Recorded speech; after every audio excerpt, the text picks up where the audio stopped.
Hi there, welcome to Eagle Rock Hi-Fi and our first episode of the channel. My name is Austin, I'm the manager of the store, and we look forward to seeing you on the channel. Please subscribe and in the store. This is our cool record review segment, and today's subject is Portishead Dummy. Portishead Dummy, I was recently introduced to this record.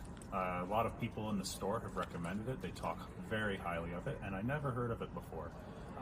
Up until about a week ago, and I started listening to the record, and I absolutely fell in love with it. With the artwork on the front, never really grabbed me at first, so I never really thought to listen to it at first. But when I heard the first song I actually heard was Numb. It immediately grabbed my attention. I immediately had to listen to the whole record, from the first to the last song, and every single song I couldn't stop listening to it. I listen to it every day now, multiple times a day. Yesterday I listened to it all day long.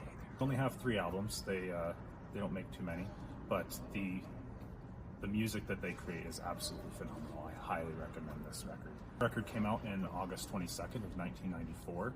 It was released by Go Beat Records. It's a UK-based artist.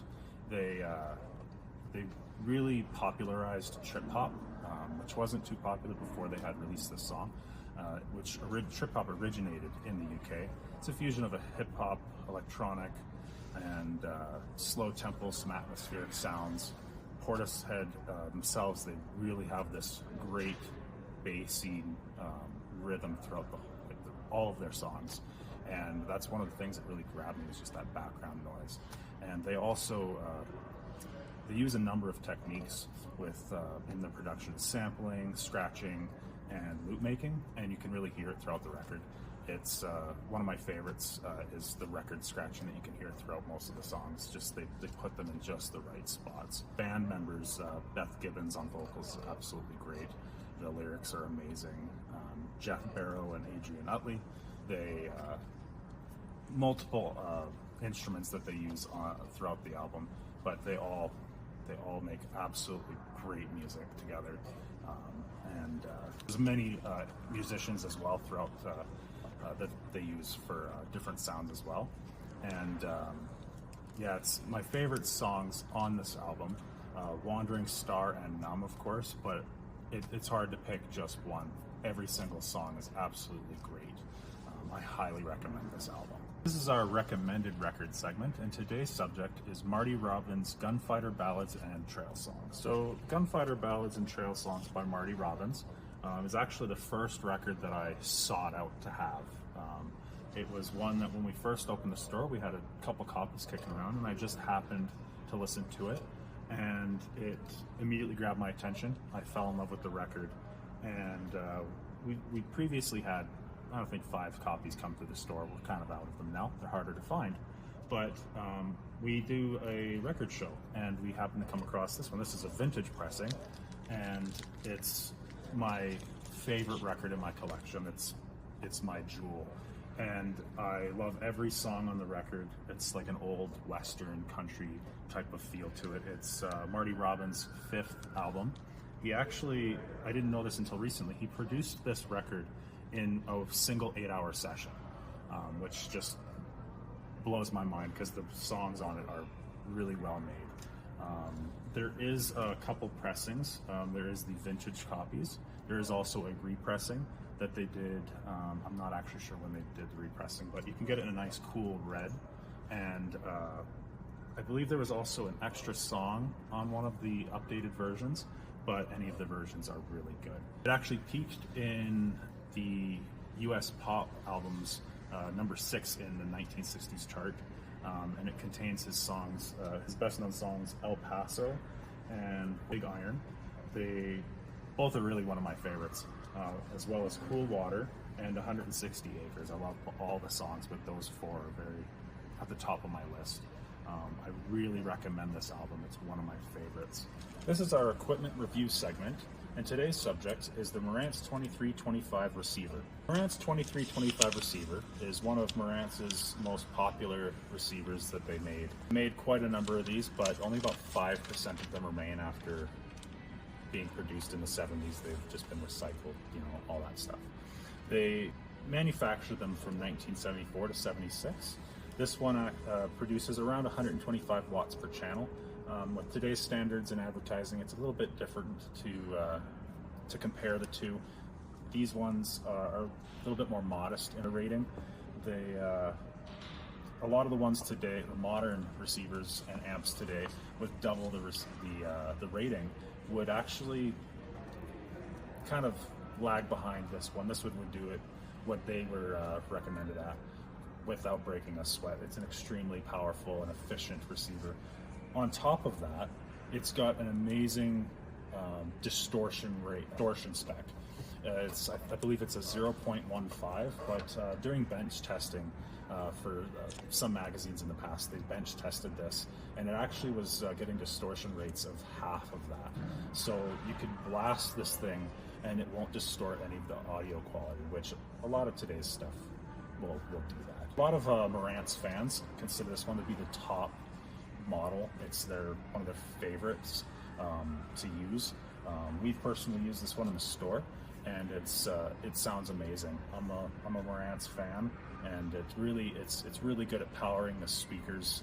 Really gets that thunderous sound if that's what you're looking for. It's also just extremely clear. They're extremely reliable, and they just look amazing as well. Like the wooden case, the silver face. This one has an LED upgrade. Usually when they burn out, they're just upgraded with LEDs. It's got the gyro touch tuning for the AM FM. You got your balance, you got all your Dolby features. This one's equipped with Dolby, and that's usually to get rid of like tape sound, reel-to-reel noise, that kind of thing. You can really fine-tune any noise out of your quality, the quality of your music.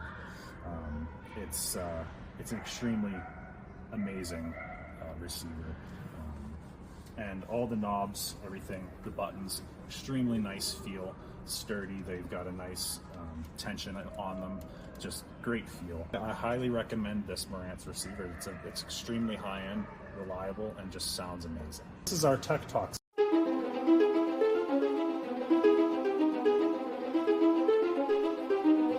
Today's subject is turntable drive methods. So first we're going to start off with our belt drives. The belt drive, so the way that it works is there's a motor, and the motor runs a belt which then connects to the platter, which turns the record. They're usually a lower powered motor, and the benefit of the belt drive system is the belt absorbs a lot of the noise that can be caused by that motor spinning. And one of the problems with the belt drive system is it takes time for the platter to spin up, usually because the motor is a little bit on the weaker side, and with that elastic band going through it, usually just takes a little bit of time to spin up. Works amazing. They're great turntables that use belt drives. A lot of DJs and people that like to scratch records, they don't usually use this system as it can damage the belt, and it takes time to speed up. So it's just not good for that quick on-the-go change of pace for the music. For the idler drive, the turntable runs, the motor is usually a stronger motor, and it turns a rubber wheel that is pressed up against the platter and the motor. The benefits with that is the platter is quite heavy, and with that heavy platter, it reduces noise that comes through the motor because of that weight. It also, with that idler drive, that rubber wheel, it also reduces noise caused through the motor. It deadens it. It's like an absorber. And it's really nice because it keeps a constant speed. They don't really change it. You can't really do too much scratching with these as well because you can damage the idler wheel itself. The only real downside to these is that they're really reliable, but once that wheel starts to deteriorate, it'll usually cause noise, vibrations through the platter, and it'll start to really give you issues with that. But other than that, a lot of duals use the idler drive systems, a lot of German-made turntables. They're really high-end, they sound great. You really only run into issues once they start to degrade. Down here we have our direct drives. So at the direct drive turntable, the motor is directly connected to the platter. The benefits to the direct drive is they have a very quick response time. They don't take any time to speed up. So if you're like to DJ or scratch records, you can you can stop the turntable, and right away it starts to go to its either 33, 45, whatever speed you're playing. They're really good for that. The only downside really with a direct drive is you can get some vibrations through that motor since it's directly connected to the platter. But nowadays, a lot of newer companies, newer technology turntables, they're trying to they use absorption materials on the motor through the platter to try and deaden that noise that you get to the platter from the motor. They also use some turntables use a magnetic stator to spin the platter, which really kind of cancels that noise reduction, or that noise that you would get from the platter as well. So really depending on your what you're using your turntable for, really change what turntable you should look for. Which one is better? It really depends on what you're looking for. So if you like to DJ or scratch records, that kind of thing, direct drive is probably your best option. There's really no wrong answer. It really depends on what your use of the turntable is. They all work really well. Thank you for watching our episode today, and please remember to hit the button down there to subscribe.